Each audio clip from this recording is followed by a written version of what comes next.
confirmado e vira desfalque. E, poxa vida, esse desfalque é importante. Mas será que ele não joga contra o Atlético Paranaense? Vamos falar sobre isso. Também sobre os ex-presidentes afastados, a gente ainda não conversou a respeito. E também a dívida com o Memphis Depay. Tem que resolver essa situação, transferban, janela fechando. Chega mais, eu sou o Chico Garcia, inscreva-se no canal. E vamos juntos. Fechou nesta terça-feira, dia 2 de setembro, a janela de transferências. E o Corinthians não conseguiu contratar mais ninguém, além do Vitinho, né? Que veio, inclusive, no último momento, antes do transferban. O Dorival Júnior estava pedindo reforços, foi prometido a ele, mas ele entendeu. Entendeu que... quer dizer, entendeu não, né? Teve que aceitar de que o momento do clube ele não indicava que o Corinthians pudesse contratar jogadores. Claro, né? Se não tivesse o transferban, daqui a pouco o Fabinho Soldado conseguiria, de alguma maneira, um jogador livre de custos, aquela coisa, como o Corinthians tem feito nos últimos tempos. Mas o transferban realmente acabou dificultando as coisas. Mas eu já falei para vocês também que no meio de todo esse problema financeiro, administrativo, político que o Corinthians viveu em 2025 e está vivendo ainda, né? Com um presidente que foi impeachmentado, eleições indiretas, um presidente primeiro interino, presidentes afastados, a gente já vai falar sobre isso. No meio de tudo isso, né? E uma dívida que só aumenta, e aí alguns salários atrasados, a diretoria do Corinthians teve dificuldades, inclusive, para contatar e contratar alguns jogadores. Eu tive informações com agentes, com pessoas que trabalham com atletas, que me disseram que, cara, de certa forma, palavras que eu ouvi, de certa forma o transferban, ele deu um certo alívio para a diretoria do Corinthians. Porque você corria o risco de ter muitos negócios fracassados. De daqui a pouco contratar um jogador que o jogador gera uma expectativa na torcida e ele decide não vir. E muitos atletas estavam recebendo telefonemas e pensando duas vezes, cogitando, e eu sei que você do outro lado, como torcedor, deve estar pensando o seguinte: pô, se o cara cogita jogar no Corinthians, ele não tem nem que vir, o cara tem que aceitar de imediato. Mas a gente precisa entender que às vezes o cara busca uma segurança. Ele olha para a situação do clube e pensa o seguinte: poxa, tá tendo protesto, tá tendo... a gente não sabe quem é o presidente, tem uma instabilidade muito grande, o salário atrasado, daqui a pouco eu tenho um projeto um pouco mais estabilizado dessa maneira aqui, nesse outro ponto, eu vou aqui nesse clube que talvez não tenha tanta expressão. Acontece, gente. Então, como eu disse, o transferban, ele deu uma amenizada. Por quê? Porque eles não podiam fazer mais nada. Então a diretoria não tinha o que fazer com o transferban. Não que a diretoria não tenha tentado derrubar, tentou. Negociou com o Santos Laguna lá como pôde, o caso foi para a FIFA, voltou para a FIFA, né? Onde o Corinthians manifestou o interesse, né, de querer pagar, dando uma entrada alta de 70%, parcelando o restante. A FIFA falou com o Santos Laguna e o Santos Laguna ficou irredutível. Então, não teve jeito. O Corinthians não tinha os 40 milhões de reais em caixa para bancar e o transferban não foi derrubado. E o Corinthians até tem outros problemas, né, no horizonte, né, que a gente já citou, a questão Matias Rojas, mais 40 milhões, a questão Tajeres, do Rodrigo Garro, mais 23 milhões, que são situações que ainda estão no CAS, na Corte Arbitral do Esporte, e que a qualquer momento podem definir outro transferban.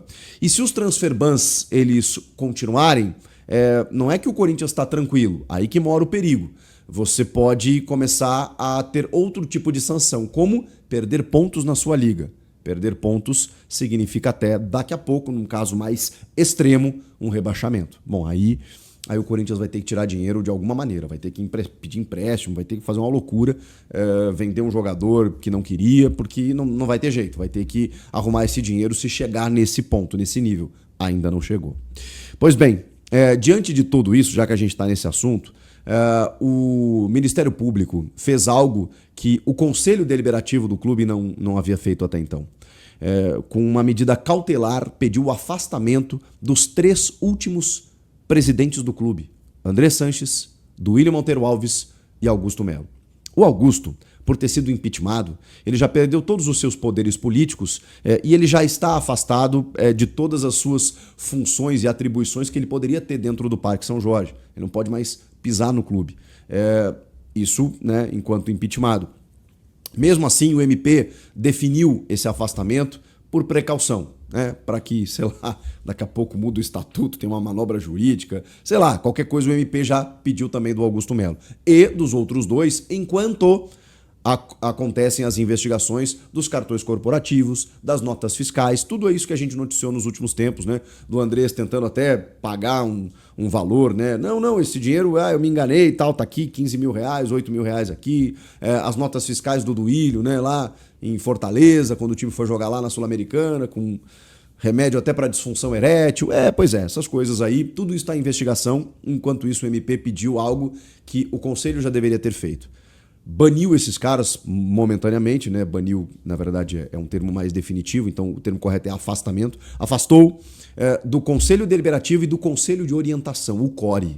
Vejam só, esses caras, especialmente o Andrés e o Duílio, né? Eles estavam presentes no CORE, que é o Conselho de Orientação dos notáveis, dos vitalícios, dos ex-presidentes que lá têm cadeira cativa e que podem muitas vezes definir situações no clube, como, por exemplo, emitir relatórios para o impeachment do Augusto Melo, que, ok, tem várias denúncias de irregularidades e tudo mais, também denunciado no Ministério Público, réu na Justiça, tudo certo. Né? Ele tinha realmente motivo para estar lá, mas vejam só, com a orientação de caras que também têm muito a responder pelo clube. Que loucura o que acontece no Corinthians, então pelo menos o Ministério Público fez algo que o próprio clube já deveria ter feito. Vamos para o campo? Vamos lá, porque a gente tem situações pendentes também. E aí, falando da questão financeira, não tenho como deixar de falar disso, né? O Memphis tem muitos valores a receber, 11 milhões de reais. O valor do Paulistão, vocês sabem, né? Teve um atraso, ele já tinha notificado o clube e tudo mais, o Corinthians entrou num acordo com ele, um parcelamento lá, um bônus, resolveu. Só que tem outros bônus, de acordo com aditivos do contrato, por presença em 70% dos jogos desde que ele chegou, 29 participações em gols, são números que ele foi batendo e foi acrescentando, né, no valor final de alguns bônus que ele tem a receber, totalizando 11 milhões de reais que o Corinthians deve com ele. Houve uma reunião recente para definir de que forma esse pagamento seria feito. Obviamente, a gente não tem os detalhes do parcelamento e dos valores, mas isso está sendo resolvido. Ele precisa entender. Quer dizer, não é que precisa entender, né? Ele pode não querer entender, mas nesse momento ele vai ter que entender que o Corinthians não tem como tirar esse dinheiro do nada para pagar o que deve ao Memphis. E aí tá rolando um acordo aí para que esse valor devido seja pago. E aí tem mais um problema. No dia 15 de setembro, o Corinthians tem que pagar mais uma parte das luvas. Essas luvas foram diluídas em períodos específicos.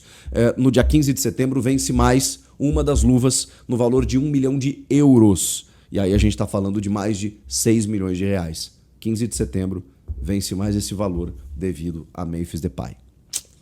É muito dinheiro, né? Muita demanda e pouca verba, né? Diante de tudo que está acontecendo no clube.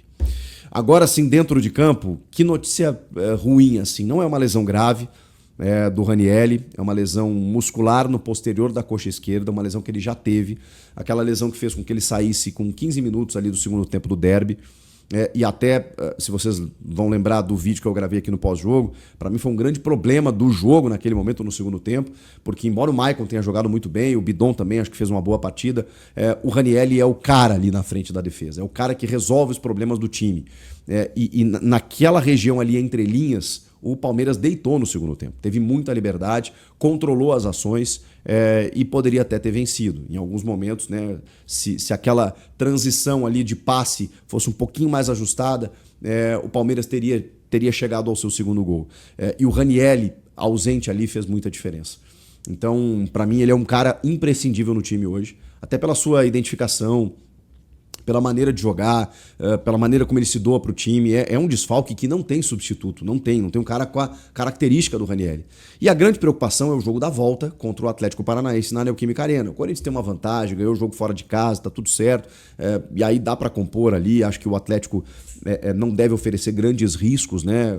Obviamente tem que ter todo o cuidado, mas tem uma vantagem, é um time que está na Série B, com problemas na Série B. O Corinthians é mais time para encaminhar a sua vaga para a semifinal. Mas assim, ele teve uma lesão também no mês de junho, né? Eu estava assistindo o canal da Bibi, lá da Bianca Molina, e ela referiu ali que ele demorou um tempo para voltar. É que teve uma pausa, né? Cerca de uma semana depois que ele teve essa lesão em junho, teve o jogo contra o Grêmio lá em Porto Alegre, acho que 1-1 também, né? Que foi o último jogo antes da pausa para a Copa do Mundo de Clubes. E aí depois parou um mês e ele não jogou esse jogo. Ele não jogou esse jogo e aí depois ficou esse mês tratando. O Mateuzinho, por exemplo, não teve uma lesão configurada. Ele teve dores, um edema, aquela coisa toda, e aí aproveitou que ele não jogou o derby e mais essa pausa da data FIFA. Tem essa pausa agora, mas é uma pausa que, vamos lá, tem mais uma semana praticamente. Né? Na quarta-feira da semana que vem já é o jogo contra o Furacão. Tomara que ele se recupere. O Corinthians não deu prazo de retorno, mas eu tô preocupado porque tem um histórico aí da mesma lesão em que ele não voltou uma semana depois. Tomara que ele se recupere, porque ele, para mim, é um cara, assim, insubstituível, inclusive, nesse time atual do Corinthians. Você concorda ou não? Vamos ver, vamos aguardar. Tomara que as notícias dos próximos dias sejam melhores. O Corinthians se reapresenta nessa quarta-feira, depois da folga de 2 dias, e começa a pensar nesse jogo de volta contra o Furacão. Aliás, né, cabe aqui, porque eu não consegui fazer o vídeo nessa segunda-feira. Vocês sabem, 1º de setembro foi o meu aniversário e o aniversário do Esporte Clube Corinthians Paulista. 115 anos de história. Confesso para vocês que não era uma questão quando eu morava em Porto Alegre. Desde que eu vim morar em São Paulo, o meu aniversário ele sempre é celebrado junto com o aniversário do clube, do Corinthians, né? Pelos vídeos que eu faço aqui, né? Pelo carinho que eu tenho da Fiel, pela minha esposa ser corintiana e a família dela também. Então a gente acaba tendo essa conexão. Eu já fiz até lives aqui no dia do aniversário, né? Do meu e do clube, mas como eu passei um dia inteiro envolvido aí com várias questões legais, né? Gravei um podcast com o Denilson Show lá, que é o projeto que eu apresento com ele, e eles me trollaram e me entrevistaram. Tá muito legal se você quiser assistir lá no canal do Denilson. O podcast foi comigo, contei um pouco da minha história e eles fizeram homenagens, me surpreenderam. Cara, tanta coisa maluca aconteceu nesse dia 1º que eu não consegui vir aqui e gravar um vídeo do Corinthians no dia do aniversário. Então fica aqui meu carinho, meu respeito para a Fiel, meus cumprimentos a esse clube gigantesco e de uma história magnífica. Tá bom? Parabéns, Fiel, e eu volto na próxima. Você que tá indo embora, se inscreve no canal, você que não está inscrito ainda, e deixa um like no vídeo. Não custa nada, sabia? Se inscrever. O pessoal acha que vai ter que pagar um Pix, vai debitar do cartão. Não tem nada disso, é de graça. Salve, torcedor do Corinthians, seja bem-vindo ao Corinthians Fanáticos. Chico Garcia trazendo as notícias do Corinthians para vocês aí. Corinthians que precisa melhorar muito o futebol ainda, né? Teve algumas contratações, não foi aquilo que esperado. Chegou aí o Vitinho. O Corinthians precisa resolver o problema, a questão do transfer ban, devendo para muitos jogadores e empresários. Mas deixa a sua opinião, o que você achou da janela do Timão. Deus abençoe cada um de vocês. Tamo junto, forte abraço e vai Corinthians.